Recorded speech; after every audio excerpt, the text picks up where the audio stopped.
अस्सलामुअलैकुम नाज़रीन, मेहरान टीवी में पहली कार मां हां मुबशर सोलंकी। सबका पहले एक नजर हेडलाइन थे।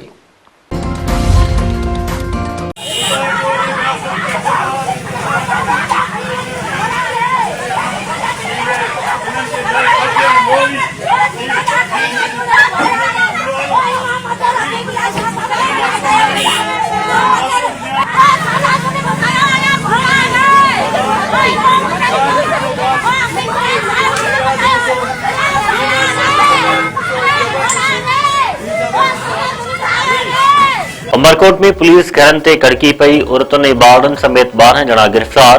कॉलेज रोड ते टिके अरसे खां रहंदड़ सोलंकी बिरादरी जे घरनि मथां पुलिस जी चढ़ाई।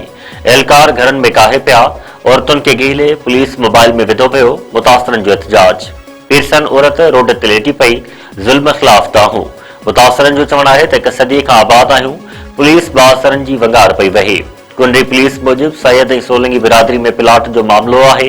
अदालती हुकुम ते कब्ज़ो ख़ाली कराइण लाइ कार्रवाई कई वई। वज़ीर आज़म जी शहीद लेफ्टिनेंट कर्नल शहज़ादा गुलफराज जे वारसुनि सां ताज़ियत। शहबाज शरीफ़ मानसरा में शहीद जे घर पहुतो। शहीद जी अंबड़, वनी, ॿारनि ऐं ॿियनि सां मुलाक़ात। वज़ीर आज़म शहज़ादा गुलफराज जी क़बर ते हाज़िरी भरी गुलनि निछावर कया। शहबाज शरीफ़ चयो आहे त शहीद गुलफराज वतन जी हिफ़ाज़त ख़ातिर शहादत माणी, हिम्मत ऐं बहादुरी जो मिसाल क़ाइम कयो। क़ौम खे मथस फ़ख़्रु आहे। दिफ़ा वारे वज़ीर ख्वाजा आसिफ चयो आहे त KPK हुकूमत बानी जी आज़ादी लाइ फ़ौज ठाहींदी, पर दहशतगर्दनि ख़िलाफ़ ज़बान न खोलींदी।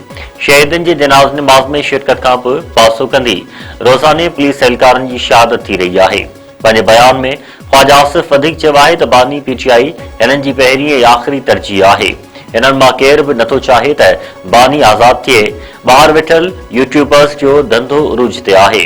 उहा कहिड़ी सियासी पार्टी आहे जंहिंजे धड़नि जी कंहिंखे बि ख़बर न आहे। टैक्स इख्तियारियूं बिना नोटिस जे कंहिं बि जॻह ते छापो हणी सघनि थियूं।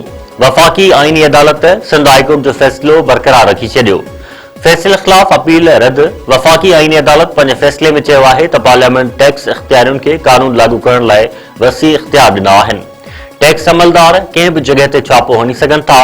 छापो हणण लाइ टैक्स ॾींदड़नि ख़िलाफ़ अॻु में को केस हुजणु लाज़मी न आहे।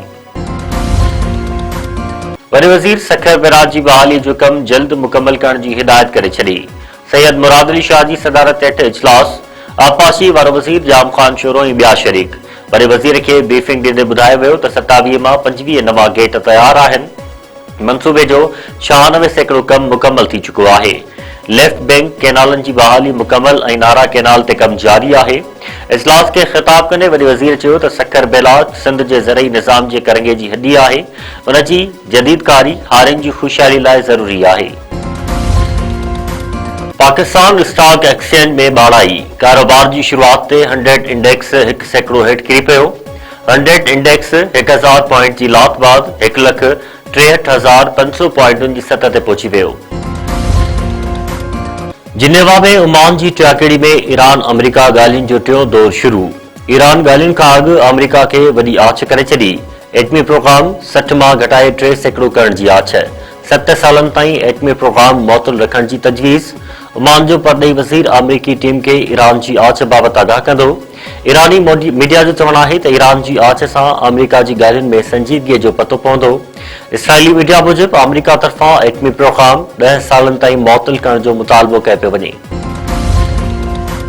अमेरिका जे परॾेही वज़ीर ईरान खे अमेरिका लाइ ख़तरो करार ॾेई छॾियो। मार्को रूबियो चयो आहे त ईरान एटमी प्रोग्राम जी बहाली जी कोशिश करे पियो। ईरान वटि बैलिस्टिक मिसाइल ख़िते में अमेरिकी मफ़ादनि लाइ ख़तरो आहे। अमेरिकी परॾेही वज़ीर वधीक चयो आहे त ॻाल्हियुनि में एटमी प्रोग्राम खां सवाइ बि ॻाल्हि ॿोल करणी पवंदी। ईरान मिसाइल प्रोग्राम ते ॻाल्हियुनि खां इनकारी आहे। ईरान ॻाल्हियूं न कयूं त उन लाइ मसइला पैदा थी सघनि था। नायब वज़ीर आज़म इसहाक़ डार अॼु सऊदी अरब रवानो थींदो। दौरे दौरान वाधारल मग़रिबी किनारे में खयल क़दमनि जो जाइज़ो वरितो वेंदो। इसहाक़ डार जे सऊदी अरब जे इख्तियारियुनि सां मुलाक़ात जो बि इम्कान। नबी सर्वे जो कुंवार ऐं नौजवान मुबैना तौर इज्तिमाई ख़ुदकशी करे छॾी। ॻोठ 8 लुक में नारी खैया भील ऐं नौजवान साजन भील जा हिक ई रसे में वण सां फाहो खाधल लाश मिलिया। ज़रनि मूजिब नारी जी कुझु ॾींहं अॻु शादी थी हुई जेका माइटनि में आयल हुई। कंगवानी में एम्बुलेंस न मिलण करे औरत रस्ते में ॿार खे जनम ॾिनो। भिटाई कॉलोनी वासन के वियम लाइ वारिस लोडर रिक्शा में अस्पताल खणाए पिया आया। तकलीफ़ वधण करे रस्ते में औरत जी डिलीवरी, बाद में अस्पताल मुंतकिल। वारिसन इल्ज़ाम आणंदे चयो आहे त अस्पताल इंतज़ाम खे एम्बुलेंस ॾियण जो चयो वियो पर हुननि ॾियण खां इनकार कयो। अस्पताल जे एमएस मूजिब इतलाह ते फौरी तौर ते रेस्क्यू एम्बुलेंस रवानी कई वई, जेका बाद में बदमनी ख़िलाफ़ शहरी रोडन ते निकिरी आया। सिंध दोस्त कमेटी जे सॾ ते अल्लाह बख्श चौक खां रैली कढी कोयटा रोड ते धरणो। एहतजाज में मुख़्तलिफ़ पार्टियुनि जा अॻवान शरीक। पुलिस ख़िलाफ़ नारेबाज़ी।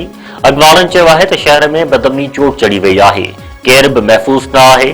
मोटरसाइकिल फुर्जूं वारदातूं रोज़ जो मामूल बणिजी वियो आहिनि। बदमनी ते ज़ाब्तो आणे अमन बहाल कराए वञे, ॿी सूरत में तहरीक हलाई वेंदी। शहदादकोट में बदमनी ख़िलाफ़ शहरियुनि जी एहतजाजी रैली ऐं धरणो।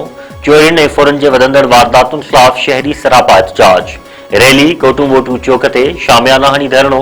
सियासी समाजी पार्टियुनि जा कारकुन शरीक। अॻवाननि चयो त शहर मुकमल तौर बदमनीअ जे भर चढ़ी वियो आहे।